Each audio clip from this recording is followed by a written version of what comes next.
పెద్దలు మాజీ corporation chairman Shri Nagender Goud గారు, చేవెళ్ల నియోజకవర్గానికి ఎస్ఐఆర్ మరియు మెంబర్షిప్ కార్యక్రమానికి ఇన్ఛార్జిగా విచ్చేసిన మన కార్మిక విభాగం అధ్యక్షులు, మీకు సుపరిచితులు పెద్దలు శ్రీ రాంబాబు యాదవ్ గారు, గౌరవనీయులు శ్రీ పెద్దలు సీనియర్ నాయకులు, మీ అందరికీ ఆప్తులు, కేసీఆర్ గారికి కూడా అత్యంత ఇష్టమైన నాయకుడు సోదరులు శ్రీ అనంతరెడ్డి గారికి.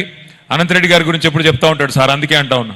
అట్లాగే గౌరవనీయులు దేశమల్ల ఆంజనేయులు గారు పెద్దలు గౌరవనీయులు, అట్లాగే మా సోదరులు విజయ్ ఆర్య గారు, మా సోదరులు నారాయణ గారు, గౌరవనీయులు డిసిఎంఎస్ అధ్యక్షులు శ్రీ కృష్ణారెడ్డి గారు, అట్లాగే మా స్వప్న గారు, ఎక్కడున్నారు స్వప్నమ్మ గారు, అట్లాగే తమ్ముడు యువ నాయకుడు షాబాద్ మండలం మాత్రమే కాకుండా మరి చేవెళ్ల నియోజకవర్గం అంతా కూడా ఈరోజు తనదైన ప్రత్యేకతతో పనిచేసే మా తమ్ముడు పట్నం అవినాష్ రెడ్డి గారు, అట్లాగే మాజీ ఎంపీపీ చేవెళ్ల శ్రీ విజయభాస్కర్ రెడ్డి గారు, సింగిల్ విండో అధ్యక్షులు శశిధర్ రెడ్డి గారు, గౌరవనీయులు మాజీ ఎంపీపీ మొయినాబాద్ శ్రీహరి యాదవ్ గారు, గౌరవ చేవెళ్ల పార్టీ అధ్యక్షులు సోదరులు ప్రభాకర్ గారు, అన్ని మండలాల పార్టీ అధ్యక్షులు, గౌరవ సర్పంచులు, గౌరవనీయులైన మరి సింగిల్ విండోల అధ్యక్షులు, గ్రామ శాఖల అధ్యక్షులు, పేరు పేరున నేను ఎవరి పేర్లు అయితే చెప్పలేదో వారు కేవలం మనసులోనే తిట్టుకోండి, బయటికి తిట్టవద్దని కోరుతూ,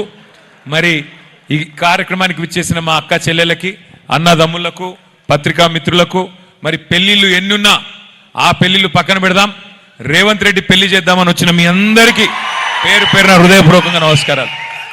చేస్తారా మరి రేవంత్ రెడ్డి పెళ్లి? వాళ్ళ భార్య ఒప్పుకోదేమో కానీ మీ అందరికీ తెలుసు, ఇవాళ చేవెళ్ల నియోజకవర్గంలో మీరు గెలిపించిన ఎమ్మెల్యే గారు మనల్ని వదిలిపెట్టిపోయినాడు, మీరు గెలిపించిన ఎంపీ గారు ఆయన కూడా వెళ్ళిపోయినాడు.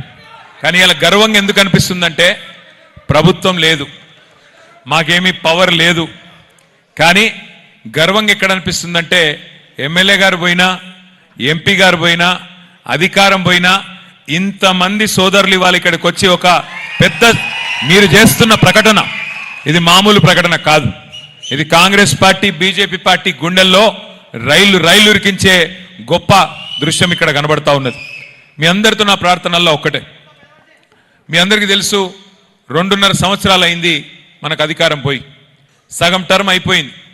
ఇవాళ రోజులు ఎట్లాంటి రోజులు అంటే మీకు తెలుసు, మన పిల్లలు, మన ఇంట్లో ఉండే పిల్లలు కూడా ఒక సినిమా ట్రైలర్ చూసి చెప్పేస్తున్నారు ఆ సినిమా హిట్ అవుతుందా ఫట్ అవుతుందా అని. మరి అర్జున్ రెడ్డి అని ఆ మధ్యన ఒక సినిమా వచ్చింది, సూపర్ హిట్ సినిమా, దాంతో విజయ్ దేవరకొండ అంటే ఆయన పెద్ద హీరో అయిపోయింది. మరి ఇప్పుడు రేవంత్ రెడ్డి అని ఇంకో సినిమా వచ్చింది, ఫస్ట్ హాఫ్ అయిపోయింది, ఇంటర్వెల్ కూడా అయిపోయింది. ఎట్లుంది సినిమా? ఇది నాకంటే బాగా చేవెళ్ళోళ్ళకే తెలుసు ఆ సినిమా ఎట్లుందో. ఎలక్షన్ ముందేమో నేను గుంపు మేస్త్రిని, అసలు రియల్ ఎస్టేట్ అంటేనే రేవంత్ రెడ్డి, రేవంత్ రెడ్డి అంటేనే రియల్ ఎస్టేటు అని పోజులు కొట్టిండు. ఇలా ఏం చేసిండు మరి? రియల్ ఎస్టేట్ని బొందబెట్టిండు, మొత్తానికి 100 ఫీట్ల అడుగులో పాతి పెట్టే పని చేసిపోయిండు. మన గవర్నమెంట్ ఉన్నప్పుడు పెద్దలు కేసీఆర్ గారు ఉన్నప్పుడు ఇప్పుడే నరేందర్ రెడ్డి గారు చెప్తా ఉన్నారు, షాబాద్లో చందన్వెల్లి కానీ సీతారాంపూర్లో కానీ ఎకరా 30 లక్షలు ఉండేది. కానీ అక్కడ ఇండస్ట్రియల్ పారిశ్రామిక పార్క్ తెచ్చిన తర్వాత అక్కడ ఇవాళ ప్రపంచ ప్రఖ్యాతి కలిగిన కంపెనీలు, ఒక మైక్రోసాఫ్ట్ కావచ్చు, అమెజాన్ కావచ్చు, వెల్స్పన్ కావచ్చు, ఇంకా ఇతర కంపెనీలు తీసుకొచ్చిన తర్వాత ఇవాళ ఎకరం 3 కోట్లకు తక్కువ ఇవాళ షాబాద్లో లేని పరిస్థితి ఆ ఏరియాలో. అదే రేవంత్ రెడ్డి గారు వచ్చిన తర్వాత ఇవాళ లక్షల మంది రియల్ ఎస్టేట్ మీద ఆధారపడి పనిచేసుకునే తమ్ముళ్ళు చెల్లెళ్ళు, మరి వారందరూ కూడా ఇవాళ దివాలా తీసే పరిస్థితి వచ్చింది. నిజంగా కూడా వాస్తవం ఏంది అంటే ఎన్నికలకు మునుపు ఎకరం ₹1 కోటి పలికింది కూడా ఇవాళ కనీసం 50-60 లక్షలు కూడా కొనడానికి ఎవరు సిద్ధంగా లేరు. నేను చెప్పేది కరెక్టా కాదా? దారుణమైన పరిస్థితి ఉన్నది. ఎందుకు ఈ పరిస్థితి మనం ఆలోచన చేసుకోవాల్సిన అవసరం ఉంది. ఎందుకంటే మన రేవంత్ రెడ్డి గారు చెప్పినారు, ఇప్పుడు ఎవరైనా తలుచుకుంటే దేవుణ్ణి తలుచుకుంటారు. అయ్యా నీకు ఆదర్శం ఎవరయ్యా అంటే ఒక శ్రీరాముడు అంటారు, లేదా ఒక శ్రీకృష్ణుడు అంటారు, ఇట్లా రకరకాలుగా చెప్తారు, దేవుళ్ళ పేర్లు చెప్తారు. కానీ రేవంత్ రెడ్డి గారికి ఆదర్శం ఎవరయ్యా అంటే ఒక రావణాసురుడు, ఒక నరకాసురుడు, వాళ్ళను మించిన హిట్లర్ అని ఒకడు ఉండే నియంత. ఇట్లనే రేవంత్ రెడ్డి లెక్క ఆయన కూడా నీలిగేటోడు బాగా. ఎందుకు?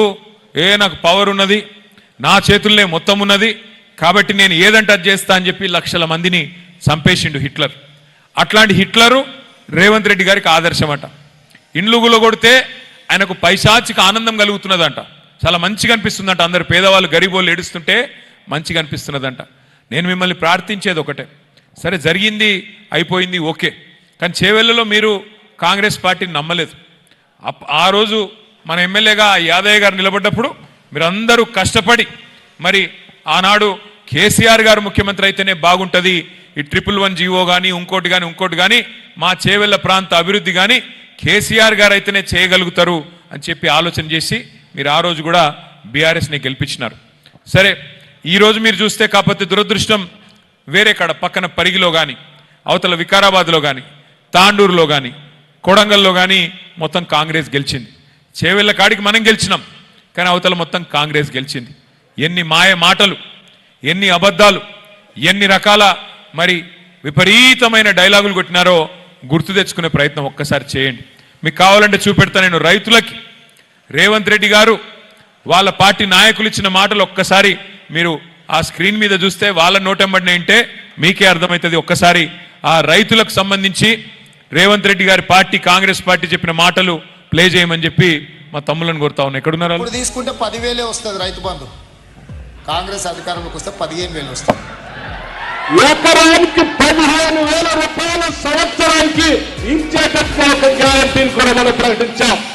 రైతు భరోసా, ఇందులో రైతులకు కౌలు రైతులకు సంవత్సరానికి ఎకరాకు 15,000 రూపాయలు ఇచ్చే విధంగా, అదేవిధంగా నిరుపేదలైన కూలీలకు సంవత్సరానికి 12,000 రూపాయలు ఇచ్చే విధంగా రైతు భరోసా కార్యక్రమాన్ని రెండో గ్యారంటీ కింద ప్రకటించడం జరిగింది. సో యజమానికో రావాల్సింది యజమానికి ఆయన ఖాతాలో పడుతుంది, కౌలు రైతుకు రావాల్సింది కౌలు రైతుకు వస్తుంది. భూమి లేని వాళ్ళు ఉపాధి హామీ కూలికి పోయేటోళ్ళకు కూడా ఇందులో మేము మద్దతు పెట్టినాము. అంటే ఇప్పుడు అందరికి ఇస్తారు అంటే ఆల్మోస్ట్, అందుకే అదే డబుల్ అవుతుంది. ఓవర్లాప్ కాదు, ఇందులో వస్తే ఇందులో రాదు, ఇందులో వస్తే ఇందులో రాదు. కేసీఆర్ అంటున్నాడు కాంగ్రెస్ వస్తే రైతు బంధు బంద్ అవుతుందని. ఎందుకు బంద్ అవుతుంది? మేమేమన్నా దివానగాలమా? మాకేమన్నా దమాక్ లేదా? ఇప్పుడు మేమేమన్నా దివానగాళ్ళమా? మాకేమన్నా దిమాక్ లేదా? మరి 3 సార్లు రైతు బంధు ఎగ్గొట్టిన ఏమనాలే? ఏమని పిలవాలా? 6 గ్యారంటీలు అంటివి, 100 రోజులు అంటివి, పెద్ద పెద్ద స్టోరీలు చెప్తివి కదా. నవంబర్లో తీసుకుంటే 2,000, డిసెంబర్లో తీసుకుంటే 4,000. ఇగో అక్క తొందరపడి బిడ్డ పెళ్లి చేయకు, కేసీఆర్ లక్షిస్తుండు, నేను రాగానే డిసెంబర్ నుంచి తులం బంగారం ఇస్తా అన్నాడా? 6 నెలలు కాదు 3 నెలలనే 100 రోజుల్లోనే మొత్తం చేసేస్తా, ఇట్లున్న దానికి ఇట్లా చేస్తా అని డైలాగులు కొట్టిండు రేవంత్ రెడ్డి గారు. ఇప్పుడు అడిగినాం, ఈ మధ్యకాలంలో ఆదిలాబాద్ పోయిండు ఒకరోజు, పోతే అక్కడ మన లోకల్ ఎమ్మెల్యే గారు ప్రెస్ వాళ్ళు అడిగినారు, అయ్యా రేవంత్ రెడ్డి గారు మరి 100 రోజుల్ని అన్ని చేస్తా అంటివి కదా, మరి 900 రోజులు అయిపోయాయి కదా, ఏం చేయకపోతివి, ఒకటంటే ఒకటి చేయకపోతే ఉత్తమ మాటల మనిషి అని తేలిపాయే, ఎట్లా మరి అంటే ఆయన ఏమంటుండేరికైనా కొత్తగా, ఎంత కండలు తిరిగిన పైల్వానైనా 3 నెలల్ని పిల్లలు పుట్టిస్తాడా? అంటే మనకు పెళ్ళిళ్ళు కాలేదు, పిల్లలు లేరు, మనకు ఎన్ని నెలల పిల్లలు పుడతారో మనకు తెలియదా? 3 నెలలనే పిల్లలు పుడతారా అని చెప్పి రేవంత్ రెడ్డి గారు హుంకరిస్తున్నాడు. నేను ఒక్కటే అడుగుతున్నా చేవెళ్ళ వేదికగా, అయ్యా రేవంత్ రెడ్డి గారు 3 నెలల పిల్లలు పుట్టరు మాకు కూడా ఎరికే, మేము అంత తెలివి తక్కువలం కాదు, మాకు కూడా తెలుసు.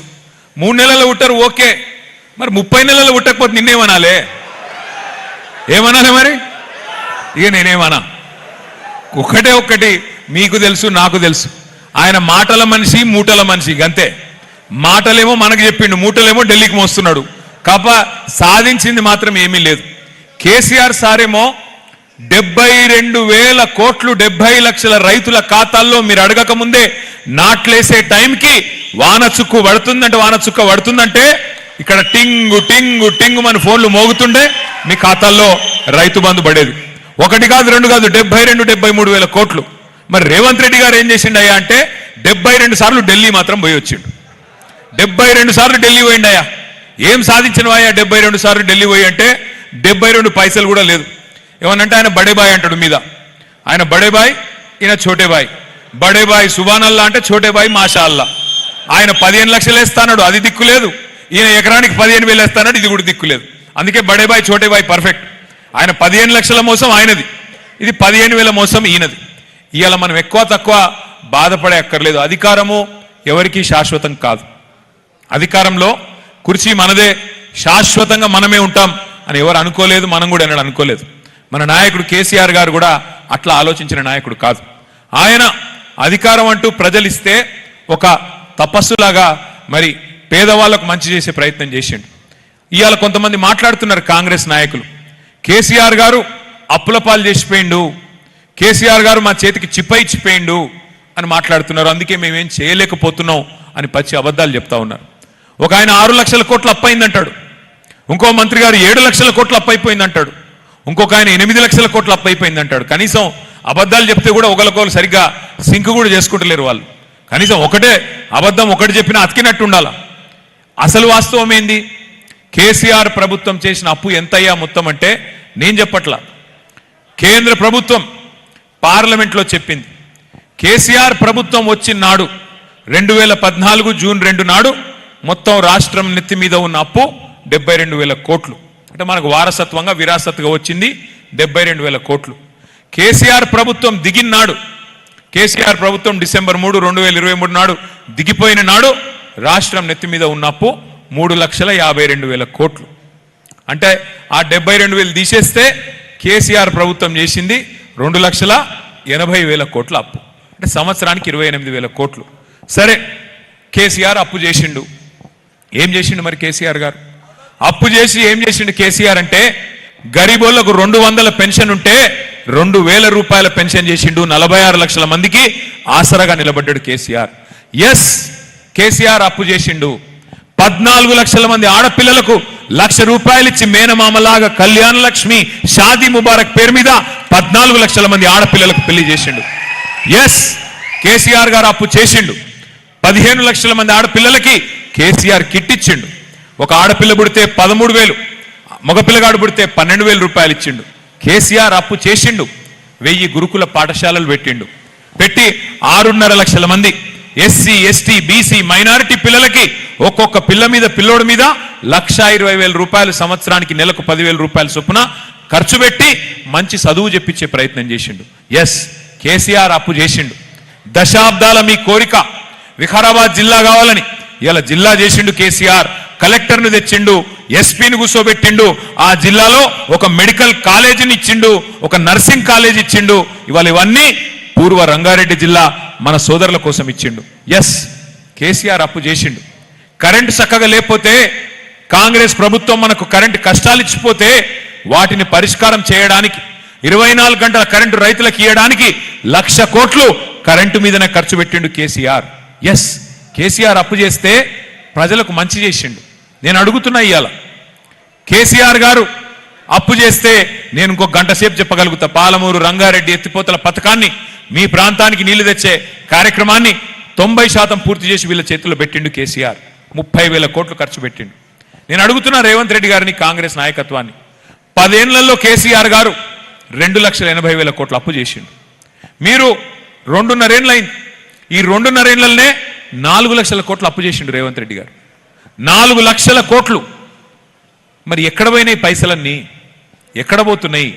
రైతుల ధాన్యం కొనవు, యూరియా ఇయ్యవు, రైతు బంద్ వేయవు, చివరికి రైతుకు కరెంటు కూడా చక్కగా ఇయ్యవు. మరి ఏడవుతున్నాయి పైసలన్నీ? ఎవరు తీసుకుపోతున్నారు? ఆఖరికి కొనుగోలు కేంద్రాలకు పోతే, ఐకేపీ సెంటర్లకు పోతే ధాన్యం సంచులు లేవు. ధాన్యం సంచులు కూడా గవర్నమెంట్ ఇస్తలేదు. మరి ఏడవుతున్నాయని చెప్పి నేను కూడా తెలుసుకున్నా. సంచులన్నీ ఢిల్లీకి పోతున్నాయంట, మూటలు మూటలు కట్టుకొని. ముఖ్యమంత్రి, ఉప ముఖ్యమంత్రి, మంత్రులు, వాళ్ళెంబడ వీళ్ళు సామంతులు. ఎందుకయ్యా అంటే ఆయన రెగ్యులర్ సీఎం కాదు రేవంత్ రెడ్డి గారు, రెన్యువల్ సీఎం. అది రెన్యువల్ కావాలంటే టప్పాగా పడాలి, ఆడ పైసలు కట్టాలి, పైన కప్పం కట్టాలి, ఫీజు కట్టాలి, లేకపోతే నడవది. అందుకే ఇవాళ ఈ పరిస్థితి ఉన్నది రాష్ట్రానికి. ఇంకొక మాట, రియల్ ఎస్టేట్ కూలింది, కుప్పకూలింది. ఎందుకు? ఆర్ఆర్ ట్యాక్స్ వసూలు చేస్తున్నాడు రేవంత్ రెడ్డి గారు. ఒక బిల్డింగ్ కట్టాలంటే హైదరాబాద్లో కేసీఆర్ ప్రభుత్వంలో రూపాయి లంచం లేదు, లేఅవుట్కు పైసలు ఇచ్చే అక్కర లేదు. కానీ ఇవాళ రేవంత్ రెడ్డి గారు రాగానే స్క్వేర్ ఫీట్కి ఎంత, అట్లాగే మీకు దేనికి ఎంత లెక్క పెట్టి తోలు వలిచి బిల్డర్ల దగ్గర వసూలు చేస్తా ఉన్నారు. స్క్వేర్ ఫీట్కి 200. ఇవాళ RR tax, Rahul Revanth tax, మేము ఉత్తగానే వచ్చినామా అని చెప్పి దబాయించి దటాయించి ఇలా పైసలు గుంజి ఒక్కొక్క బిల్డర్ మెడ మీద కత్తి పెడితే ఆఖరికి రియల్ ఎస్టేట్ డామ్ అనే పరిస్థితి వచ్చింది. ఎన్ని మాటలు! ఇదే చేవెళ్ళ గడ్డ మీద ఎస్సీ ఎస్టీ సోదరులకు మాటలు ఇచ్చినారు. ఏం చెప్పినారు ఆ రోజు? కేసీఆర్ దళిత బంధు అంటుండు, దళిత బంధు 10 లక్షలు అంటున్నాడు. మేము అధికారంలోకి రాగానే 12 లక్షల రూపాయలు అంబేద్కర్ అభయహస్తం పేరు మీద ఎస్సీలకు ఎస్టీలకు అందరికీ ఇస్తాం అని ఇదే చేవెళ్ళ గడ్డ మీద నుంచి చెప్పినారు. ఇలా ఇందిరమ్మ ఇండ్లు అంటున్నారు. ఇందిరమ్మ ఇండ్లు మీరు చెప్పిన మాట, రేవంత్ రెడ్డి గారు, మల్లికార్జున్ ఖార్గే గారు చేవెళ్ళలో చెప్పిన మాట. 5 లక్షలు కాదు, ఎస్సీ సోదరులకు ఎస్టీ సోదరులకు 6 లక్షల రూపాయలు ఇస్తాం. అట్లాగే అన్నిటికన్నా ముఖ్యంగా చెప్పిన మాట, చాలా మంది నమ్మిన మాట, కేసీఆర్ వస్తే అసైన్డ్ భూములు గుంజుకుంటాడు, మేము రాగానే అసైన్డ్ భూములన్నిటికీ పట్టా భూములు చేస్తాం, పట్టా భూములు చేసి మీకు ఇచ్చేస్తాం, మీది మీకే ఉంటది, మీరు అమ్ముకోవచ్చు, ఏమన్నా చేసుకోవచ్చు. చెప్పిరా లేదా? లేదంటే చూపెడతా, వీడియోలు అవి కూడా ఉన్నాయి, అవి కూడా తెచ్చిన. ఎందుకంటే ఇట్లా ఒకటి కాదు, ఎస్సీలను మోసం చేసినారు, ఎస్టీలను మోసం చేసినారు, బీసీ సోదరులకు చెప్పినారు సంవత్సరానికి 20,000 కోట్లు ఇస్తాం బీసీలకి, 5 ఏళ్లలో 1,00,000 కోట్లు ఇస్తా, 42% రిజర్వేషన్ ఇస్తా. ఒక రాజకీయాల్లో విద్యా ఉపాధి అవకాశాల్లో మాత్రమే కాదు, 42% రిజర్వేషను మీకు ప్రభుత్వ కాంట్రాక్ట్లలో కూడా ఇస్తా అని చెప్పి మోసం చేసినాడు. మైనారిటీ సోదరులకు మోసం, మైనారిటీ సబ్ ప్లాన్ పెడతా, మీ అందరికీ బ్రహ్మాండంగా 4,000 కోట్ల బడ్జెట్ పెడతా అని మైనారిటీ సోదరులకు కూడా టోపీ పెట్టిండు, మోసం చేసిండు, వాళ్ళను కూడా ముంచిండు. ఈ రోజు ఈ రాష్ట్రంలో మోసపోని వర్గం ఏం లేదు. 2 ఉద్యోగాలు ఊడగొట్టండి, కేసీఆర్ది కేటీఆర్ది 2 ఉద్యోగాలు ఊడగొట్టండి, మీకు 2 లక్షల ఉద్యోగాలు ఇస్తా సంవత్సరంలో అని చెప్పి పిల్లలకు మోసం చేసిండు. ఈ రాష్ట్రంలో ఇవాళ రేవంత్ రెడ్డి బాధితుడు కానోళ్ళు ఎవరు లేరు. బ్రహ్మాండమైన మోసం మామూలుగా చేయలేదు. చివరికి ఆ ఉప ముఖ్యమంత్రి గారు బట్టి విక్రమార్క గారు ఉంటారు, ఇక ఆయననైతే రేవంత్ రెడ్డి రజనీకాంత్ లెక్క డైలాగులు కొడితే ఆయన కమల్ హాసన్ లెక్క యాక్టింగ్ చేసిండు. కార్డు పట్టుకొని, ఈ కార్డు భద్రంగా పెట్టుకోండి, 100 రోజులు దాచి పెట్టుకోండి, ఇంట్లో అల్మార్లో పెట్టుకోండి, ఆ గ్యారంటీ కార్డు, ఆ కార్డు క్రెడిట్ కార్డు లెక్క మా వాళ్ళు వస్తారు, కాంగ్రెస్ వాళ్ళు 101వ దినం నుంచి దాన్ని పట్టుకొని పోయి మీ ఒక్కొక్క కుటుంబానికి 2,50,000 రూపాయలు సంవత్సరానికి ఇచ్చే బాధ్యత నాది అని బట్టి విక్రమార్క గారు కమల్ హాసన్ మించిన యాక్టింగ్ చేసిండు. ఏడవైంది మరి ఈడాల బట్టి విక్రమార్క ఏడున్నాడు? ఏం చేయాలి? ఆ కార్డు ఇప్పుడు భద్రంగా పెట్టుకోమంటివి కదా, ఇప్పుడు ఏడ పెట్టుకోవాలి? ఏం చేయాలి ఆ కార్డులతోని? అందుకే నేను అంటున్నా, ఆగం కావద్దు. అబద్ధాలు చెప్పంగానే, ఇష్టం వచ్చినట్టు మాట్లాడంగానే ఒక ఆయన 15 లక్షలు వేస్తా అన్నాడు, పెద్ద మనిషి ఢిల్లీలో ఉన్న ఆయన. 15 लाख हर किसी के अकाउंट में डाल देंगे भाइयों बहनों मित्रों అని ఆయన అడిగే, ఈయననేమో 15,000 రూపాయలు వేస్తా అని చెప్పి ఈయన చెప్పే, అటు ఆయన మళ్ళీ చేయిచ్చే, ఇక్కడ ఈయన చేయిచ్చే. బంగారం వల్ల కేసీఆర్ గారి ప్రభుత్వం ఉంటే మీరు అడగకముందే బిర్యానీ పెడితే ఆయననేమో పోగొట్టుకుంటుమి, వీళ్ళిద్దరు తెచ్చి నెత్తి మీద పెట్టుకుంటుమి. అలా ఏమవుతున్నది? ఏం సాధించినాం? అందుకే ఎలక్షన్ రాగానే ఆగం కావద్దు, ఎలక్షన్ రాగానే మనం కన్ఫ్యూజ్ కావద్దు. సరే ఎమ్మెల్యే పోయిండు, ఒకటే యాద పెట్టుకోండి, గెలిపించింది మీరే, మళ్ళీ మీరు ఓడగొట్టేది కూడా రేపు బరాబర్ మీరే. ఆ ఎమ్మెల్యే గారు వదిలిపెట్టొద్దు, బరాబర్ గెలిపించిన మీరే మళ్ళా ఓడగొట్టే బాధ్యత తీసుకోవాలి. ఉన్నాయి 300 దాకా బూతులు ఉన్నాయి చేవెళ్ళలో, కానీ మనం ఊరికేనే ఏదో స్పీచ్ చెప్పుకొని 4 మాటలు మాట్లాడుకొని ఇక గెలిచినామని జబ్బలు దర్చుకొని పోతే నడవదు. గెలవాలి, కేసీఆర్ ప్రభుత్వం రావాలి, మళ్ళీ చేవెళ్ళలో మీ గౌరవం నిలవాలి. ఎస్, ఒకటి మాత్రం నేను ఒప్పుకుంటా, 10 ఏళ్ళు కేసీఆర్ గారి ప్రభుత్వం వచ్చిన తర్వాత, తెలంగాణ రాష్ట్రం ఏర్పడిన తర్వాత 10 ఏళ్ళు మనం ప్రభుత్వాన్ని నడిపినాం. ప్రభుత్వం నడపడం అంటే మనమేమనుకున్నాం, అరే ఇది మనం కష్టపడి తెచ్చిన రాష్ట్రం, మా పెద్ద మంగళారం యాదిరెడ్డి లాంటి వాడు ఢిల్లీ దాకా పోయి ఉరి పోసుకొని చచ్చిపోయిండు, అట్లాంటి యాదిరెడ్డి లాంటి పిల్లలు 100 మంది చచ్చిపోతే వచ్చిన రాష్ట్రం ఉత్తగానే రాలే. కాంగ్రెస్ మెడలు వంచి బీజేపీ నొప్పించి మెప్పించి దేశ రాజకీయ వ్యవస్థను శాసించి తెలంగాణ ప్రజలు సాధించుకున్న రాష్ట్రం ఇది. అందుకే ఈ రాష్ట్రంలో ప్రజలు కోరుకునే అభివృద్ధి జరగాలి, ప్రజలు సంతోషపడే విధంగా సంక్షేమం ఉండాలని చెప్పి ఒకటి కాదు 100 పథకాలు తెచ్చినాం, పనిచేసినాం. ఒక తప్పు మాత్రం చేసినాం. ఏంటిదా తప్పు? మీ గౌరవం కాపాడలే కార్యకర్తలది. ఎట్లా? చాలామంది అన్నారు నాతో, అన్నా పెన్షన్ ఇస్తిరి ఆన్లైన్ అయిపోయా, కార్డు ఇస్తివి కార్డు ఆన్లైన్ అయిపోయా, కళ్యాణ లక్ష్మి ఇస్తివి ఆన్లైన్లో వాయ్, రైతు బంధు ఇస్తివి అకౌంట్లో పడే, ఇక నన్నెవడు దిగుతాడన్నా మరి నా సంగతి ఏంది మరి ఊళ్ళో పోయి మళ్ళీ ఓటు అడగాలంటే నా గౌరవం యాడుంటుంది అని. అందుకే నేను మీకు మాటిస్తున్నా, ఇట్లాంటి చిన్న చిన్న పొరపాట్లు మొత్తం ప్రభుత్వం మీదే దృష్టి పెట్టినాం, పార్టీ మీద ఎక్కువ దృష్టి పెట్టలే. వాస్తవానికి 10 ఏళ్ళు కొత్త రాష్ట్రం కదా, కొత్త సంసారం కదా, కొత్త ఇల్లు కదా, పునాది గట్టిగా పడాలి. మన రాష్ట్రం నవ్వెటోళ్ళ ముంగట జారిపడొద్దు, మీకు పరిపాలన చేతనైతుందా అన్నోళ్ళను నోర్లు మూపియాలే, మంచిగా నడిపియాలని ఆలోచన చేసినాం తప్ప వేరే ఆలోచన చేయలే. కానీ నేను మీకు మాటిస్తా ఉన్నా, వచ్చే 5 ఏళ్ళు అట్లుండదు. 2028లో మీ అందరి దయతో ప్రజల ఆశీర్వాదంతో తిరిగి కేసీఆర్ ముఖ్యమంత్రి అవుతాడు. అయినాక నేను బాధ్యత తీసుకుంటా. వచ్చే 5 ఏళ్ళు మన ప్రభుత్వం వచ్చినాక కార్యకర్తల బాగోగులు, ప్రజల సంక్షేమం రెండింటినీ బ్యాలెన్స్ గా నడిపించే బాధ్యత నాది. మీకు రావాల్సిన పదవులు, మీకు జరగవలసిన లాభం, మీకు కోరుకునే గౌరవం వచ్చే విధంగా చేసే బాధ్యత నాది. గతం మర్చిపోండి. చిన్న చిన్న పొరపాట్లు జరిగిండొచ్చు, మా వైపు నుంచి కూడా జరిగిండొచ్చు. ఉద్యమంలో పనిచేసిన బిడ్డలు ఉన్నారు ఇక్కడ, వాళ్ళకు కూడా అయ్యో మాకు జరగాల్సినంత జరగలేదేమో అనే భావన ఉండొచ్చు. నేను వారందరినీ ప్రార్థిస్తా ఉన్నా. ఇవాళ రాష్ట్రం ప్రమాదంలో ఉంది. కేసీఆర్ గారు ఆయన రాజకీయాల్లోకి వచ్చి దాదాపు 43-44 ఏళ్ళైంది. ఆయన ఎమ్మెల్యే అయింది మొదటిసారి 1985. ఇలా 2026 అంటే 41-42 ఏళ్ళ కింద ఎమ్మెల్యే అయ్యిండు కేసీఆర్ గారు. ఇవాళ కేసీఆర్ గారికి ఏం నష్టం జరగల. కేసీఆర్ గారు అన్ని పదవులు చూసిండు రాజకీయంలో. ఎమ్మెల్యే అయిండు, ఎంపీ అయిండు, రాష్ట్రంలో మంత్రి అయిండు, రాష్ట్రంలో డిప్యూటీ స్పీకర్ అయిండు, కేంద్రంలో మంత్రి అయిండు, తెలంగాణకు ముఖ్యమంత్రిగా మీ దయతో 10 ఏళ్ళు పనిచేసిండు. కేసీఆర్ గారి దేశంలో చేయని పదవి ఏం లేదు. ముఖ్యమంత్రి పదవి చేసిండు, కేంద్ర మంత్రి చేసిండు, రాష్ట్ర మంత్రి చేసిండు, డిప్యూటీ స్పీకర్ చేసిండు, అన్ని చేసిండు. ఒక ప్రధానమంత్రి తప్ప అన్ని పదవులు అయిపోయినాయి. అందుకే నేను అంటున్నా, కేసీఆర్ గారికి ఏం నష్టం కాలే. కానీ కేసీఆర్ ఓడిపోవడం వల్ల ఇవాళ నష్టపోయింది ఎవరు? కార్యకర్తలు, తెలంగాణ ప్రజలు. మన పార్టీ కార్యకర్తలకు ఇవాళ గౌరవం తగ్గింది. ఊర్లలో మనకే ఇజ్జత్ అనిపిస్తున్నది. అరే ప్రభుత్వాన్ని ఓడగొట్టుకొని ఎంత పని అయిపోయారా మనకు అనిపిస్తున్నది.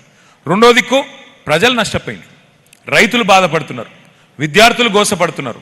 ఇవాళ మహిళలు ఎన్ని మాటలు చెప్పిండి, నెలకు 2500 ఇస్తా, అత్తకు 4000, కోడలకు 2,500 ఇస్తా అన్నాడు. ఇప్పుడు 2,500 ఇస్తలేడు కానీ కొత్త డైలాగ్ నేర్చుకున్నాడు. 1 కోటి మంది మహిళల్ని కోటీశ్వరులు చేసేదాకా ఇడిచిపెట్టాడటిగా. ఏది 1 కోటి మందిని కోటీశ్వరులు చేసేదాకా. మరి 1 కోటి కోట్లు అంటే ఎన్ని కోట్లు లెక్క పెట్టచ్చా మనకు? 1 కోటి కోట్లు కన్ని పైసలు రేవంత్ రెడ్డి గారు మన కోసం, మన మహిళల కోసం ఇస్తారట. నేను చేవెళ్ళ వేదికగా రేవంత్ రెడ్డి గారికి ఒకటే సవాల్ విసురుతా ఉన్నా. అయ్యా, 1 కోటి మందిని కోటీశ్వరులు చేయడం దేవుడు ఎరుగు, ముందు వాళ్ళని లక్షాధికారులు చేయి. ఎట్లా? నెలకు 2,500 ఇస్తాను, సంవత్సరంలో 12 నెలలు ఉంటాయి. 12 × 2,500 ఎంత? 30,000. సంవత్సరానికి 30,000 ఇవ్వాలి. 5 సంవత్సరాలకు ఎంత ఇవ్వాలి? 1,50,000 ఇవ్వాలి. నువ్వు నేనేం అడుగుతున్నా నీకు రేవంత్ రెడ్డి గారు, కోటీశ్వరులు చేయకపోయినా పర్వాలేదు, గా డైలాగులు ఏం అవసరం లేదు, సినిమా డైలాగులు. నువ్వు సింపుల్గా ఈ రాష్ట్రంలో ఉండే 1,67,00,000 మంది ఆడబిడ్డలు ఉన్నారు, 18 ఏళ్ళు నిండినోళ్ళు, వాళ్ళందరూ చూస్తున్నారు ఎప్పుడు పడతాయి మా పైసల ఖాతాలని. నీకు చిత్తశుద్ధి ఉంటే 1,67,00,000 మంది ఆడబిడ్డలు ఎవరైతున్నారో వాళ్ళ అకౌంట్లలో 1,50,000 రూపాయలు వేయి, నేను శాశ్వతంగా రాజకీయాల నుంచి వెళ్ళిపోతా, నీకు బాధ కూడా ఉండదని చెప్తా ఉన్నా. నీకు దమ్ముంటా పని చేయి, సవాల్ చేస్తున్నా. ఈయన ఏది చేయడు, రేవంత్ రెడ్డి ఏది చేయడు, అన్ని కేవలం ఎలక్షన్లకే. ఏమైనా చేసేది ఉంటే ఎలక్షన్కు. పార్లమెంట్ ఎన్నిక ముందు ఒక్కసారి వేసిండు రైతు బంధు, పంచాయతీ ఎలక్షన్ ముందు ఇంకోసారి వేసిండు. మళ్ళీ వేస్తున్నాడు అంటే ఏదో మతలం ఉంటుంది దాని వెనుక, అది యాద పెట్టుకొని మీరు. మళ్ళీ వేస్తుండంటే మళ్ళీ ఎలక్షన్ ముందు వేస్తాడు తప్ప ఎలక్షన్ లేకపోతే వేసే కేసు కాదు ఇది. కేసీఆర్ ఉన్నప్పుడు, నాట్లు ఉన్నప్పుడు పడుతుండే రైతు బంధు, ఈయన వచ్చినాక ఓట్లప్పుడు మాత్రమే పడుతుంది, మిగతా టైంలో పడదు. అందుకే డేంజర్, యాద పెట్టుకోండి. చివరగా నేను ఒకటే మీ అందరినీ ప్రార్థించేది, దయచేసి ఒక 5 నిమిషాలు బంద్ చేసుకుందాం. చివరిగా నేను చెప్పేది ఒకటి, నాకు తెలుసు మీకు కూడా చాలా పెళ్లిళ్ళకు పోవాలి, ముఖం చూపెట్టాలి, లేకపోతే తిడతారు ఇళ్ళల్లో, నాకు కూడా తెలుసు. అందుకే ముగించే ముందు నేను చెప్పేది ఒకటే, కేసీఆర్ గారు గెలవాలి, పార్టీ గెలవాలి అంటున్న డైలాగులతో కాదు, ఉపన్యాసాలతో కాదు. 300 పోలింగ్ బూతులు ఉన్నాయి మనకు చేవెళ్ళ నియోజకవర్గంలో. మరి ఒక ముఖ్యమైన కార్యక్రమం ఇవాళనే చాలా అవుతున్నది. ముఖ్యమైన కార్యక్రమం SIR ఇవాళనే మనకు రాష్ట్రమంతటా స్టార్ట్ అవుతా ఉన్నది. మీ చేవెళ్ళలో బూత్ లెవెల్ ఏజెంట్లు అందరు ఇక్కడ ఉన్నారా? ఒక్కసారి ఉంటే చేయలేవటండి. అందరూ బూత్ లెవెల్ ఏజెంట్లు. మీకు ఆ పుస్తకం ఇచ్చిండ్రా అందరికీ? ఒకసారి చూపెట్టండి, పుస్తకం వచ్చిందా? జర ఒక్కసారి చూపెట్టండి, వచ్చిన వాళ్ళందరూ చూపెట్టండి. ఏం చేయండి మీరు అందరూ అంటే, ఆ పుస్తకం ఇప్పుడు ఇట్లా బండి ఎక్కంగానే ఇంటికి పోయి ఇట్లా ఇంట్లో వారేసి మళ్ళీ తీసి చూడకండి. నాకు తెలుసు మీరు ఇట్లా పోగానే ఇట్లా ఇంట్లో వారేస్తారు, మళ్ళీ దాన్ని తీసి చూడరు. అట్లా కాదు, దయచేసి అది చదవండి. అందులో ముఖ్యమైన వివరాలు ఉన్నాయి. ఏమున్నాయి అంటే, ఎస్ఐఆర్ అంటే ఏంది అంటే ఒక స్పెషల్ ఇంటెన్సివ్ రివిజన్. ఓటర్ లిస్టును వడపోత చేసే కార్యక్రమం, జల్లెడబట్టే కార్యక్రమమే ఎస్ఐఆర్. Next slide. ఏం చేస్తారు ఇందులో? ఏం చేస్తారు అంటే, మీకు 2 విషయాలు చెప్పాలి. దేశంలో ఎస్ఐఆర్ అనేది మొదటిసారి జరుగుతలేదు, ఇది 14వ జరుగుతూ ఉంది. గతంలో 13 సార్లు జరిగింది. చివరిసారి ఎప్పుడు జరిగిందంటే 2002లో జరిగింది. మరి 2002లో చేవెళ్ళ అనేది అప్పుడు జనరల్ కాన్స్టిట్యున్సీ, తర్వాత 2009లో ఎస్సీ కాన్స్టిట్యున్సీ అయింది. 2002లో అప్పుడు ఆంధ్రప్రదేశ్ రాష్ట్రం ఉండే, తెలంగాణ రాష్ట్రం లేకుండే. సో ఇప్పుడు ఏం చేస్తారు, మొదలు 2002 ఓటర్ లిస్టు, 2025 ఓటర్ లిస్టు, మొన్నటి లేటెస్ట్ ఓటర్ లిస్టు 2 పక్కకు పెట్టుకొని చూస్తారు. చూసి ఏం చూస్తారు, అందులో ఫ్యామిలీ మ్యాపింగ్ చేస్తారు. అంటే ఏంటిది? ఇప్పుడు అక్కది కౌకుంట్ల అనే ఊరు, చేవెళ్ళ కాన్స్టిట్యున్సీ. మరి 2002లో కార్తిక్ కానీ కశ్యప్కి కానీ ఆ రోజు 2002లో ఓటు లేకపోవచ్చు, చిన్నపిల్లలు కాబట్టి ఓటు లేదు. మరి 2002 ఓటర్ లిస్టు 2025 పక్కకు పెట్టుకొని చూస్తే శ్రీమతి పట్లోళ్ళ సబితా ఇందిరారెడ్డి గారు ఆ రోజు ఓటు అక్కది ఉంటుంది. కానీ పక్కకు చూస్తే ఈరోజు 2025లో అక్కకు కొడుకులు ఉన్నారు, వాళ్ళకు ఓటు వచ్చింది. కోడళ్ళు వచ్చిండ్రు, వాళ్ళకు కూడా ఓట్లు వచ్చినాయి. మరి వాళ్ళ ఓట్లు సబితమ్మతోని లింక్ చేసే అవసరం ఉంటుంది, మ్యాపింగ్ చేసే అవసరం ఉంటుంది. దాన్నే ఫ్యామిలీ మ్యాపింగ్ అంటారు. సో ఇప్పుడు రేపు అక్క ఇంటికి పోయినప్పుడు, కౌకుంట్లకు పోయినప్పుడు అక్కడ బిఎల్ఓ గారు, బిఎల్ఏ గారు. బిఎల్ఓ అంటే ఎవరు? మీ anganwadi teacher, booth level officer. BLA అంటే మన బూత్ లెవెల్ ఏజెంట్, మన పార్టీ వాళ్ళు. ఏం చేయాలి? ఆ లింక్ కాని ఓటర్లు కార్తీక్, కశ్యప్, కళ్యాణ్ ముగ్గురు కూడా అక్క పిల్లలు అని చెప్పి ఓటింగ్ చేయాలి, మ్యాపింగ్ చేయాలి. కోడళ్ళు ఉన్నారనుకో, వాళ్ళు కూడా అక్క కోడళ్ళే అని చెప్పి అక్క పేరుతో మ్యాపింగ్ చేయాలి. ఇది పట్లోళ్ళ ఫ్యామిలీ అని చెప్పి మ్యాపింగ్ చేయాలి, లింక్ చేయాలి. ఇది అందరికీ వర్తిస్తుంది. సింపుల్, ఇందులో ఏం కన్ఫ్యూజ్ అయ్యేది లేదు. ఆ రోజుకు ఈ రోజుకు మ్యాపింగ్ చేయాలి. ఆ రోజు కొన్ని ఓట్లు లేకపోవచ్చు, వాటిని మ్యాపింగ్ చేసుకోవాలి. నెక్స్ట్, ఇది చాలా ఇంపార్టెంట్ డేట్. ఇగో ఇవాళనే చాలా అయింది ఎస్ఐఆర్. నెల రోజులు జరుగుతుంది. 24 జూలై దాకా, వచ్చే నెల 24 దాకా ఎస్ఐఆర్ జరుగుతుంది. రోజుకు 50 ఓట్లు మాత్రమే మనం పోవాలి. బూత్ లెవెల్ ఏజెంట్ ఎవరైతే ఉంటారో బూత్లో 1000 ఓట్లు ఉంటాయి. ఒక బూత్లో 1000 ఓట్లు. 1000 ఓట్లు అంటే ఎంత? 300 నుంచి 350 ఇండ్లు ఉంటాయి. 300 to 350 హౌసెస్. రోజుకి మీరు కేవలం 50 ఓట్లు మాత్రమే కవర్ చేయాల్సి ఉంటుంది. సీరియల్ నెంబర్ 1 to 50 మొదలు, 50 నుంచి 100 నెక్స్ట్. ఆ ఓట్ల మందం పోయి బిఎల్ఏ గారు, బిఎల్ఓ గారు చూసుకుంటారు. ఏం చూసుకోవాలా? 4 విషయాలు మీరు చూసేది. ఎవరన్నా 18 ఏళ్ళు నిండినా కొత్తగా ఓటు హక్కు లేని వాళ్ళు ఉన్నారా ఆ ఇంట్లో ఉంటే వాళ్ళ పేరు రాయించాలా, ఒక ఫామ్ ఎంటర్ చేయాలా, పేరు రాయించాలా, సర్టిఫికెట్లు ఇవ్వాలా, వాళ్ళ ఓటు ఎక్కిస్తారు. రెండవది, ఎవరన్నా పెద్ద మనుషులు చనిపోయితే వాళ్ళ ఓటు తీసేయించాలి. మూడవది, ఇప్పుడు మీ ఇంట్లో ఎవరన్నా ఆడపిల్ల ఉండే, అమ్మాయి పెళ్ళయింది, అత్తగారింటికి పోతే మరి ఇక్కడ తీసేయాలి ఓటు, అక్కడ రాయించాలి. అత్తగారింట్లో రాయించాలి, తల్లిగారింట్లో తీసేయాలి. నాలుగోది, ఎవరన్నా కోడలి పిల్ల మీ ఇంటికి వచ్చింది, వాళ్ళ అమ్మగారింట్లో తీసేయాలి, మీ ఇంట్లో రాపియాలి. ఈ 4 పనులు, ఇంతకంటే ఏం చేసేదేం లేదు. కాకపోతే ఎందుకు మనం ఇంత సీరియస్గా తీసుకుంటాం ఈ ప్రక్రియను? ఎందుకు అంటే మన పశ్చిమ బెంగాల్లో 95 లక్షల ఓట్లు తీసేసిండ్రు. అందులో ఇంతకుముందు నాగేందర్ గౌడ్ సాబ్ చెప్పే ప్రయత్నం చేసినాడు. 27 లక్షల మంది ఆ 95 లక్షల ఓట్లు ఏవైతే తీసేసిండ్రో అందులో 27 లక్షల మంది అయ్యో మా ఓట్లు ఉన్నాయి, మాది నిజం ఓట్లు, మా ఎట్లా తీస్తారు అని సుప్రీంకోర్టులో ఈ రోజు కూడా కొట్లాడుతున్నారు. కానీ ఈ లోపలనే ఎలక్షన్ ఓడిచిపోయింది. మమతా బెనర్జీ ఓడిపోయింది. 42 లక్షల ఓట్లతోనే ఓడిపోయింది ఆమె. 27 లక్షల మంది ఇంకా ఓటర్ల కోసం కొట్లాడుతూనే ఉన్నారు. 95 లక్షల ఓట్లు తీసేసిండ్రు. ఆయనతో కథ ముగిసిపోయింది. ఇంకో దిక్కు బీహార్, అక్కడ అందరూ మొన్న లాలూ ప్రసాద్ యాదవ్ గారి పార్టీ గెలుస్తుంది అనుకున్నారు. అక్కడ కూడా 65 లక్షల ఓట్లు తీసేసిండ్రు. వాళ్ళు కూడా ఒక 20-25 లక్షలతో వాళ్ళు కూడా ఓడిపోయినారు. ఇది ఎందుకు డేంజర్ అంటే ఇవాళ మనతో ధర్మయుద్ధంలో గెలిచే పరిస్థితి కాంగ్రెస్ బీజేపీకి తెలంగాణలో లేదు. కానీ వాళ్ళిద్దరు అధికారంలో ఉన్నారు. మరేమైనా లంగతనం చేస్తారేమో, మన ఓట్లు తీసేస్తారేమో. అందుకే మనం ఇప్పటి నుంచి అలర్ట్గా లేకపోతే, అప్రమత్తంగా లేకపోతే నష్టపోతాం. చేతులు గాలినాక ఆకులు పట్టుకుంటే లాభం ఉండదు. అందుకే జాగ్రత్తగా ఉండాలి. సో నెల రోజులు ఇంటింటికి వస్తారు. వచ్చినాక 31 జూలై రోజు నెక్స్ట్ మంత్ ఎండుకు ఒక లిస్టు పెడతారు. ఇగో ఇది మీ బూత్లో మేము అన్ని చూసినాం, కొన్ని తీసేసినాం, కొన్ని యాడ్ చేసినాం, ఇది ఓటర్ లిస్ట్ అని పెడతారు.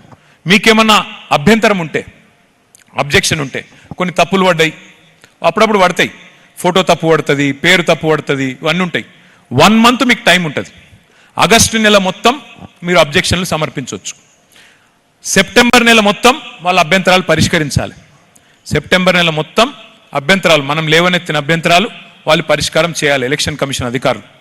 ఆఖరికి 1 అక్టోబర్ నాడు లిస్టు, ఫైనల్ లిస్టు పెడతారు. ఇది చాలా ఇంపార్టెంట్. 1 అక్టోబర్ లిస్టు మీరు జాగ్రత్తగా ఉండాలి. ఎందుకంటే ఎంపీటీసీ, జిల్లా పరిషత్ ఎలక్షన్లు, వాటికి కూడా ఇదే ఓటర్ లిస్టు.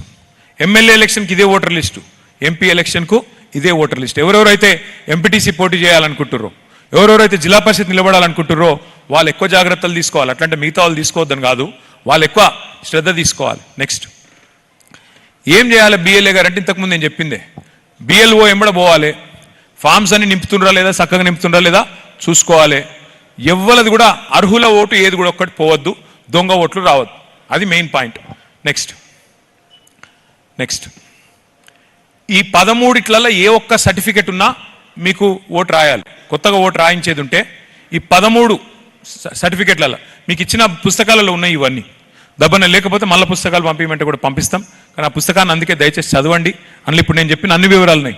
బర్త్ సర్టిఫికెట్ కానీ, పాస్పోర్ట్ కానీ, ఎస్ఎస్సి సర్టిఫికెట్ కానీ, లేదా మీకు ఏమైనా ఇంటి సైట్ ఉంటే ఇంటి సర్టిఫికెట్ కానీ, ఇట్లా 13 రకాల కాగితాలలో ఏ కాగితం మీ పేరు మీద ఉన్నా అది ఇస్తే మీ ఓటు రాయాలి. నెక్స్ట్ ఇది ఇంపార్టెంట్. ఇప్పుడు మీ చేవెళ్ళలో చాలా మందికి ఇక్కడ ఒక ఓటు ఉంటుంది, హైదరాబాద్లో ఒక ఓటు ఉంటుంది, కొంతమందికి ఇక్కడ ఒక ఓటు ఉంటుంది, అటు వికారాబాద్లో కూడా ఉండొచ్చు, ఎవరికన్నా నాకు తెలియదు. ఎట్లుంటాయంటే ఇవి మీకు ఒక చిన్న ఉదాహరణ చెప్తాం. మొన్న మనం జూబ్లీ హిల్స్ ఎలక్షన్లో మనం కొట్లాడి ఓడిపోయినాం, చాలా తక్కువ ఓట్లతో ఓడిపోయినాం. ఏమైంది అని తర్వాత తెలుసుకుంటే 15-16 వేల దొంగ ఓట్లు ఉన్నాయి కాంగ్రెస్ వాళ్ళు రాయించినాయి. నేను చెప్పేది అబద్ధం కాదు. ఇక చూడండి, ఇక్కడ ఎగ్జాంపుల్ ఆ ఓటర్ లిస్ట్కి వెళ్ళి తీసుకున్నా. జూబ్లీ హిల్స్, ఇగో ఈ అమ్మాయి ఉంది, ఆమె పేరు లావణ్య, భర్త పేరు శ్రీనివాస్. 5 ఓట్లు ఉన్నాయి అమ్మాయికి, ఒకటి కాదు 2 ఓట్లు జూబ్లీ హిల్స్ ఉన్నాయి, ఒకటి ముషీరాబాద్లో, ఒకటి అంబర్పేటలో, ఒకటి ఖైరతాబాద్. రేపు చేవెళ్లలో కూడా నేను మీ రాంబాబు యాదవ్ గారికి, సబితమ్మకు మొత్తం లిస్ట్ ఇస్తా. ఏం లిస్టు? అనుమానాస్పదంగా ఉండే డబల్ ఓట్లు ఎన్ని ఉన్నాయి, డబల్ ట్రిబల్ ఓట్లు ఉన్నాయి ఎన్ని ఉన్నాయి, ఆ లిస్టు మీకు ఇస్తా. మీరు ఒకటి గుర్తుపెట్టుకోండి, చాలా ఇంపార్టెంట్, ఇది ఒకటి జాగ్రత్తగా వినండి. డబల్ ఓట్లు ఎవరికన్నా ఉంటే చట్టం ప్రకారం సంవత్సరం జైలు శిక్ష పడే అవకాశం ఉంది. డబల్ ఓట్లు ఉంటే సంవత్సరం జైలు శిక్ష పడే అవకాశం ఉంది. కాబట్టి డబల్ ఓట్లు ఎవరి అయినా తీసేయవలసిందే. ఉదాహరణకు మీకు చేవెళ్ళలో ఒక ఓటు ఉండొచ్చు, ఫర్ ఎగ్జాంపుల్ చేవెళ్ళ మున్సిపాలిటీలో ఒకటి ఉండొచ్చు, ఊళ్ళో ఒకటి ఉండొచ్చు, లేదా రెండోది పార్లమెంట్ లోపల ఒక ఓటు ఇక్కడ ఉండొచ్చు, ఇంకోటి రాజేంద్ర నగర్లో ఉండొచ్చు, మూడోది ఇక్కడ ఒకటి ఉండొచ్చు, ఇంకోటి ఎక్కడెక్కడన్నా వరంగల్ జిల్లాలో ఉండొచ్చు, నాలుగోది ఒక ఓటు ఇక్కడ ఉండొచ్చు, ఇంకో ఓటు ఆంధ్రాలో ఉండొచ్చు. ఇలా ఏదైనా సరే డూప్లికేట్ ఓటు దయచేసి తీసేయాలి. తీసేయకపోతే సంవత్సరం జైలు శిక్ష పడే అవకాశం ఉంది. అది యాదికి పెట్టుకోండి. మీకు నేను బూతుల వారీగా లిస్ట్ ఇస్తా. చేవెళ్లలో ఎక్కడెక్కడ అనుమానాస్పదమైన డబుల్ ఓట్లు ఉన్నాయి అది మీరు చూసుకోవాలి. ముఖ్యంగా ఆ బూత్లో ఉండే నాయకులు, గ్రామ శాఖ అధ్యక్షులు, ఎంపీటీసీలు, సర్పంచులు, మాజీ సర్పంచులు, సీనియర్ నాయకులు ఎవరెవరైతే ఉన్నారో వాళ్ళంతా కూడా సింగిల్ విండోల అధ్యక్షులు, దయచేసి చూసుకోవాలని చెప్పి నా ప్రార్థన. నెక్స్ట్, ఇప్పుడు మీకు 2 రకాల పుస్తకాలు ఇచ్చినాం. ఒకటి హ్యాండ్ బుక్ అని ఇచ్చినాం, మీ చేతిలో ఉంది. ఇంకోటి వర్క్ బుక్ ఇచ్చినాం. వర్క్ బుక్ ఏంటిది? నెక్స్ట్ హ్యాండ్ బుక్ ఇట్లుంటుంది. నెక్స్ట్ వర్క్ బుక్ అంటే ఏంటంటే ఆ 1000 ఓట్ల లిస్టు మీకు ఇస్తాం. ఆ 1000 ఓట్ల లిస్టు మీ బూత్లో ఏవైతున్నాయో వాటి పక్కకే లింకింగ్ అయిందా లేదా, ఇంతకుముందు నేను చెప్పినట్టు లింకింగ్ అంటే ఆ మ్యాపింగ్ అయిందా లేదా టిక్ పెట్టుకోవాలి. అట్లాగే ఆ ఫారం నింపినరా లేదా టిక్ పెట్టుకోవాలి. ఇంకేదన్నా అనుమానాస్పదమైన ఓటు అని ఏమైనా ఉందా అక్కడ రాసుకోవాలి. ఈ పని రోజుకు మీరు తిరిగేది 10-12 ఇండ్లే, అంతకంటే ఎక్కువ తిరిగేది ఏం లేదు. 10 నుంచి 12 ఇండ్లు మాత్రమే. ఈ ప్రక్రియ నెల రోజుల్లో పూర్తవుతుంది. లాస్ట్, ఇది ఇంతకుముందు అక్క చెప్పిన మాట. మీరు కేసీఆర్ గెలవాలి, మళ్ళీ మా ఎమ్మెల్యే చేవెళ్ళ గులాబీ జెండా వేసుకున్న ఆయన్నే గెలవాలి అనుకుంటే మీరు గుర్తుపెట్టుకోవాల్సింది, నేల విడిచి సాము చేస్తే నడవది. ఎవరి బూత్లో వాళ్ళు మెజారిటీ తెస్తే ఆటోమేటిక్ ఎమ్మెల్యే గెలుస్తాడు. కానీ కొంతమంది నాయకులు ఉంటారు, నేను జిల్లా నాయకుడిని, నేను రాష్ట్ర నాయకుడిని, నేను అంతర్రాష్ట్ర నాయకుడిని, నేను జాతీయ నాయకుడిని, నేను గీడెందుకు తిరుగుతా, నా బూత్లో నేను ఎందుకు చూస్తా, ఎట్లా కాదు. మీరు మొదలు మీ బూత్ గెలుచుకొని రావాలి. నేను మా నరసింహారెడ్డి గారు ఎదురుగానే ఉన్నారు అజీజ్ నగర్, నరసింహారెడ్డి గారికి నేను చెప్తా ఉన్నా, అజీజ్ నగర్లో ఆడ దొంగ ఓట్లు లేకుండా లంగ ఓట్లు లేకుండా ఆడ మెంబర్షిప్ చక్కగా అయ్యేటట్టు చూసే బాధ్యత పెద్దలు తీసుకోవాలి.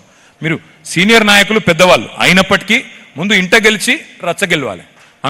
మన ఊరు మన బూత్ మన మెజారిటీ తెచ్చుకుంటేనే ఆడ మనం చక్కగుంటేనే రేపు కాన్స్టిట్యున్సీ గెలుస్తాం, లేకపోతే గెలవం. కాబట్టి దయచేసి నేను ఎవరిని చిన్నగా చేసేందుకు చెప్తలేను ఈ మాట. ఎందుకు చెప్తున్నా అంటే బూత్ బై బూతే కదా, కరెక్ట్గా ఆర్గనైజేషన్ ఉంటే గెలుస్తాం. లేకపోతే జనంలో ఓటేయాలని ఉంది కానీ వాళ్ళ ఓట్లు చూసుకోపోతేవి, మెంబర్షిప్ చేయకపోతేవి, ఆడికెళ్ళి గెలుస్తావు. అందుకే ఈ కార్యక్రమం మీద దయచేసి శ్రద్ధ పెట్టాలని నా కోరిక, నా ప్రార్థన. నెక్స్ట్ మీకు ఒక 2 నిమిషాలు మన మెంబర్షిప్ యాప్ కూడా నేను చూపెడతా.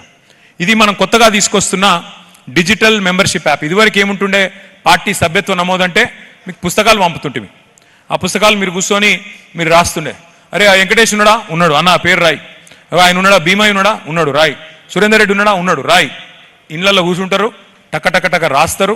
ఆయనతో సబితమ్మకు వచ్చి అక్క ఇగో మా ఊళ్ళే 400 మంది చేరిండ్రు, ఇగో పైసలు గిన్ని కడుతున్నాయి, ఇక తీసుకోపో అని చెప్పి ఇచ్చేసి వెళ్ళిపోతారు.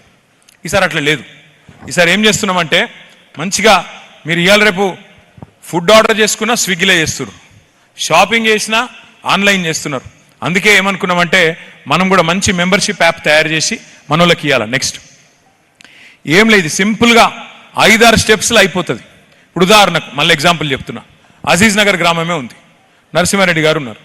నరసింహారెడ్డి గారి ఇంటికి ఒక ఆయన పోయి మెంబర్షిప్ చేయిస్తాడు మన కార్యకర్త. మరి ఆడ పోగానే ఏం లేదు, యాప్ తీసుకోవాలి, నరసింహారెడ్డి గారు నరసింహారెడ్డి అని కొట్టాలి. ఆ ఊళ్ళో ఉన్న నరసింహారెడ్డిల పేర్లు అన్నీ వస్తాయి. అందులో అన్న ఇంటి పేరు పట్టుకొని ఆ పేరు ఒత్తాలి. ఆ పేరు ఒత్తగానే ఓటర్ లిస్టులోకి వెళ్ళి ఆటోమేటిక్గా మొత్తం ఇన్ఫర్మేషన్ అంటే తండ్రి పేరు, అడ్రస్సు మొత్తం మన యాప్లోకి వచ్చేస్తుంది. వచ్చినాక ఏం చేయాలి, అన్నను మరి యాక్టివ్ మెంబర్ అవుతావా, జనరల్ మెంబర్ అవుతావా, క్రియాశీల సభ్యుడైతే 50 రూపాయలు, సాధారణ సభ్యత్వం అయితే 10 రూపాయలు తీసుకోవాలి. అది కూడా అది ఉంది, గూగుల్ పే ఉంది, పేటిఎం ఉంది, అన్నీ ఉన్నాయి. లేదా క్యాష్ అన్న కట్టుకుంటే క్యాష్ అన్న కట్టుకోవచ్చు, అందులో ఆప్షన్ ఉంది, అది క్లిక్ చేసుకోవాలి. అటెన్క నెక్స్ట్ ఒక ఫోటో తీసుకోవాలి, అదే యాప్లోనే ఫోటో తీసుకోవాలి. ఫోటో తీసుకుంటే ఎందుకు ఫోటో అనేది కూడా మీకు చెప్తా. లాస్ట్కు ఇంకో డేంజర్ది పెట్టినాం, ఫోన్ నెంబర్ తీసుకోవాలా. ఫోన్ నెంబర్ ఎంటర్ చేయగానే ఓటీపీ వస్తుంది ఆ ఫోన్ నెంబర్కు. ఓటీపీ అంటే తెలుసు కదా, అంటే ఏంటిది, ఇది యూరియా యాప్ కాదు, యూరియా యాప్ని తీసి పడేద్దాం కానీ యూరియా యాప్ కాదు. ఓటీపీ అంటే 1 టైం పాస్వర్డ్. ఆ 1 టైం పాస్వర్డ్ ఎంటర్ అయితేనే మళ్ళా మొత్తం ఇన్ఫర్మేషన్ ఎక్కుతుంది. ఎక్కినాక ఇంకొకటి పెట్టిన వీళ్ళ డేంజర్ది. ఆ డేంజర్ది ఏమిటిది అంటే మీరు మీ ఇంట్లో కూర్చొని రాస్తురా లేకపోతే ఇంటింటికి పోయి రాస్తురా అని చూసుకున్నందుకు ఒక బటన్ పెట్టినాం. ఆ బటన్ కొడితే మీరు ఎక్కడున్నారో తెలుస్తుంది నాకు, జీపీఎస్. మీరు హైదరాబాద్లో కూర్చొని నాకు చేవెళ్ళలు ఉన్నా అని కథలు చెప్తుర్రా, లేకపోతే నిజంగానే చేవెళ్ళలు ఉన్నారా, ఆ బటన్ కొడితే జీపీఎస్లో లాటిట్యూడ్ లాంగిట్యూడ్ దొరుకుతుంది. మీరు ఆ ఇంటికి పోయి చేసిరా మెంబర్షిప్, లేకపోతే మీ అరలో కూర్చొని చేసిరా నాకు తెలిసిపోతుంది. అర్థమైందా? కాబట్టి నన్ను చీటింగ్ చేయలేరు. మీరు మంచిగా జాగ్రత్తగా ఇల్లు తిరిగి డోర్ తిరిగి ఎంత మెంబర్షిప్ మీరు జాగ్రత్తగా చేసుకుంటే, ఎంత కమిటీలు మీరు మంచిగా వేసుకుంటే, ఎంత బందోబస్తుగా పార్టీని 6 నెలలు తయారు చేసుకుంటే అంత గెలుపు రేపు అల్కగా అవుతుంది. ఆంగ్లంలో ఒక మంచి సామెత ఉంది, ఏమంటారు అందులో అంటే, the more you sweat in peace the less you bleed in war. The more you sweat in peace the less you bleed in war. అంటే ఏంది తెలుగులా? ఒక సైనికుడు ఏ యుద్ధము లేనప్పుడు శాంతి సమయంలో ఎంత చెమట వడిపితే, ఎంత చెమట చిందిస్తే యుద్ధంలో అంత తక్కువ రక్తం కారుతుంది అనేది దాని పాయింట్. అంటే మీరు ఈ టైంలో మీరు కరెక్ట్గా మొత్తం ఇంతజాం చేసుకుంటే, పార్టీని బందోబస్తుగా నిర్మాణం చేసుకుంటే, రేపు ఎలక్షన్ వచ్చినాక ఆగమాగం అయ్యే బాధ తప్పుతుంది. అందుకే ఎస్ఐఆర్ కార్యక్రమాన్ని, మెంబర్షిప్ కార్యక్రమాన్ని నెక్స్ట్ ఇక లాస్ట్కు ఫోటో ఎందుకు తీసుకున్నామంటే ఒక గిందుకు ఫోటో తీసుకుంటే మీకు వెంటనే కార్డు వస్తుంది, ఐడి కార్డు వస్తుంది. ఆ ఐడి కార్డు రేపు మన గవర్నమెంట్లోకి వచ్చినాక ఇట్లా మీరు జేబులో పెట్టుకొని పోతే ఏ ఆఫీసర్ అయినా పోలీసుడైనా సల్యూట్ కొట్టి పని చేయాలి. కేసీఆర్ మనిషి వచ్చిండు రాబాయ్ అని చెప్పి మీకు గౌరవం ఇచ్చి పని చేసే పరిస్థితి ఉంటుంది. ఆ మంచి ఐడి కార్డు కూడా తయారు చేసి చేవెళ్లలో ప్రతి కార్యకర్తకు బందోబస్తుకి ఇస్తాం.